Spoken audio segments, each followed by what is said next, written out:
Doctor Jaishankar शाही, BA तृतीय वर्ष, हिंदी साहित्य प्रथम पत्र से संबंधित इस व्याख्यान में आप सबका स्वागत करता हूं।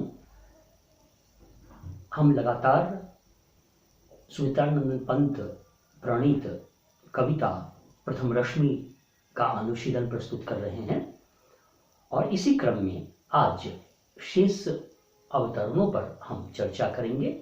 अब तक हमने जाना कि किस प्रकार से प्रकृति के सुकुमार कवि पंत जी ने प्रथम रश्मि कविता में पंछी को संबोधित करते हुए पंछी से प्रश्न किया है कि उसे कैसे आभास हुआ कि सूर्योदय होने वाला है, सूर्य की प्रथम रश्मि धरती पर विकीर्ण होने वाली है। यह संकेत, यह आभास उसे कैसे मिला और उसने जागृति के पंचम तान छेड़े, पूरे संसार को उसने जगाया। तो पंछी को लगातार संबोधित करते हुए, पंछी से लगातार वार्तालाप करते हुए कवि पंत यहाँ दिखते हैं इस कविता में। आगे का जो अवतरण है उसकी चर्चा हम करते हैं और साथ साथ विश्लेषण भी हम करते चलेंगे। सिहर उठे पुलकित दो द्रुमदल, सुप्त समीरन हुआ अधीर, झल का हास कुसुम अधरों पर, हिर मोती का सा दाना, खुले पलक फैली सुवर्ण छवि, खिली सुरभि डोले मधुबाल, स्पंदन कंपन और नवजीवन, सीखा जगने अपनाना, प्रथम रश्मि का आना, रंगिनी तूने कैसे पहचाना। प्रातःकाल हो चुका है और सिहर उठे पुलकित दो द्रुमदल, द्रुमदल किसलय, पल्लव, पत्तियों में गतिशीलता आ गई है, समीरन का संचार होने लगा है, मंद मंद समीर प्रवाहित होने लगा है और इस कारण से पेड़ों के पत्ते हिलने डुलने लगे हैं। उसका चित्रण करते हुए कविवर पंत यहाँ सिहर उठे पुलकित दो द्रुमदल, द्रुमदल में दवर्ण की आवृत्ति है, सिहर उठे पुलकित दो द्रुमदल, द्रुमदल का मानवीकरण किया जा रहा है, पर्सोनिफिकेशन किया जा रहा है, उसको सिहरते हुए दिखाया है कविवर पंत ने। प्रातःकाल का चित्रण जयशंकर प्रसाद के उस गीत का ध्यान आता है। दिति विभावरी जागरी, अंबर पनघट में डुबो रही, तारागत उषा नागरी, खगकुल कुलकुल सा बोल रहा, किसलय का अंचल डोल रहा। वहां प्रसाद जी ने किसलय के आंचल को हिलते डुलते दिखाया है।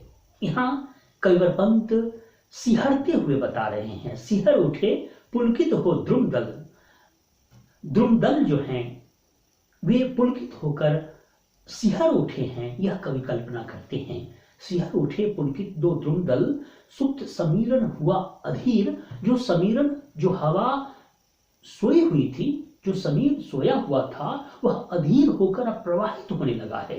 प्रातःकाल का चित्रण, सिहर उठे पुलकित दो द्रुमदल, सुप्त समीरन, सवर्ण की आवृत्ति है, अनुप्रास अलंकार, सुप्त समीरन हुआ अधीर, झल का हास कुसुम अधरों पर, कुसुम कहते हैं फूल को, कवि कल्पना करते हैं कि फूलों के अधरों पर स्मृति बिखर गई है। झल का हास कुसुम अधरों पर, कवि कल्पना करते हैं कि सारे फूल मुस्कुराने लगे हैं, हंसने लगे हैं, फूल खिलने लगे। प्रातःकाल होने के साथ ही फूलों का खिलना, कवि कल्पना करते हैं कि फूल मुस्कुराने लगे हैं। तो झल का हास कुसुम अधरों पर, यहां भी मानवीकरण अलंकार है।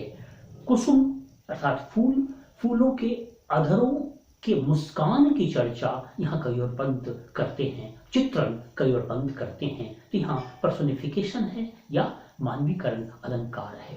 तो झल का हास कुसुम अधरों पर, हिल मोती का सा दाना, और जो ओस की जो बूंदें हैं उन फूलों की पंखुड़ियों के ऊपर, वे उसमें गतिशीलता आ गई है, चूंकि समीरण का प्रवाह होने लगा है, द्रुमदल हिलने डुलने लगे हैं, पुलकित होकर के सिहरने लगे हैं और वे फूल खिलने लगे हैं, मुस्कुराने लगे हैं। उन पर जो शबनम की बूंदें हैं, ओस की बूंदें हैं, वे हिलने डुलने लगी हैं।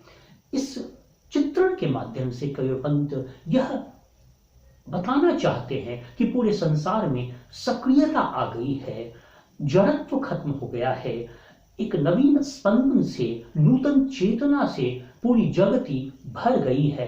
प्रातःकाल के आने के साथ ही जागृति के पश्चात किस प्रकार से सक्रियता आती है उसका चित्रण कविवर पंत यहाँ कर रहे हैं। तो झलका हास कुसुम अधरों पर हिल मोती का सा दाना, और आगे की पंक्ति, खुले पलक फैली सुवर्ण छवि,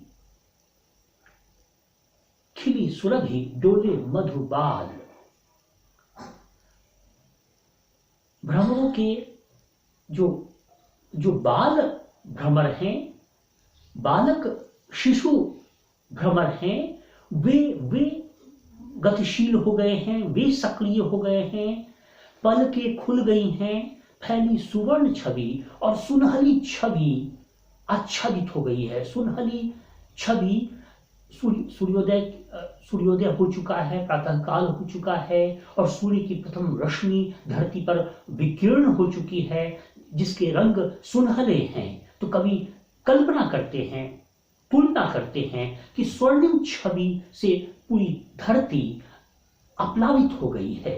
तो खुले पलक फैली सुवर्ण छवि, खिली सुरभि डोले मधुबाल, और भ्रमरों के झुंड गुंजार करने लगे हैं, भ्रमरों के झुंड फूलों पर मंडराने लगे हैं। स्पंदन कंपन और नवजीवन सीखा जग ने अपनाना।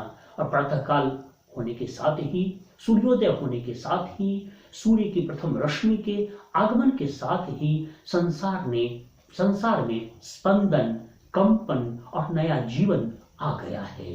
स्पंदन, कंपन और नवजीवन सीखा जग ने अपनाना। तो प्रातःकाल के बाद किस प्रकार से, उषा काल के आगमन के बाद, सूर्योदय के पश्चात किस प्रकार से सक्रियता, चेतना, स्पंदन, जीवन का आप्लावन होता है संसार में, उसका चित्रण कविपंत ने इस कविता में, इस अवतरण में किया है। और अंतिम जो बंद है वह टेक है, आवृत्ति है। प्रथम रश्मि का आना, रंगिनी तूने कैसे पहचाना।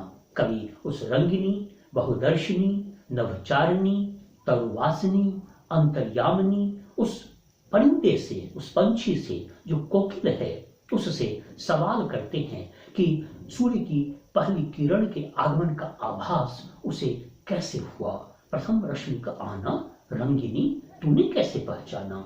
कहां कहां हे बाल विहंगिनी पाया यह स्वर्गिक गाना। जो पंचम तान छेड़ रही है, वह कोकिल जो कूक रही है, वह, उसके बारे में पंत सवाल करते हैं कि ऐ बाल विहंगिनी, तुमने यह स्वर्गिक गाना, जो दिव्य जो गीत है, जो दिव्य तान है, यह तुमने कहां से प्राप्त किया। तो पंत की कौतूहलता, पंत की जिज्ञासा वृत्ति इसमें प्रकट हुई है। इस प्रकार से छायावाद की बहुत सारी विशेषताओं को समाहित करती हुई यह कविता है। प्रकृति का मनोहारी चित्रण इस कविता में किया गया है। पंछी से संवाद शैली में कवि ने अपनी बातों को प्रस्तुत किया है। पूरी कविता संवाद शैली में रचित है। कविता में प्रश्नात्मकता है, कविता में तुक की योजना है, जिसे राइम स्कीम कहा जाता है। तत्सम शब्दों की बहुलता का हमने निदर्शन किया, और इसके साथ ही हमने देखा कि यह कविता प्रकृति के चित्रण के साथ ही प्रतीकात्मक कविता है, जिसमें नवजागरण का, जागृति का संदेश कवि ने लक्षण और व्यंजना शब्द शक्ति के माध्यम से प्रस्तुत किया है। इस प्रकार से इस कविता की समाप्ति होती है, और इसके साथ ही मैं अपने वक्तव्य को समाप्त करना चाहूँगा।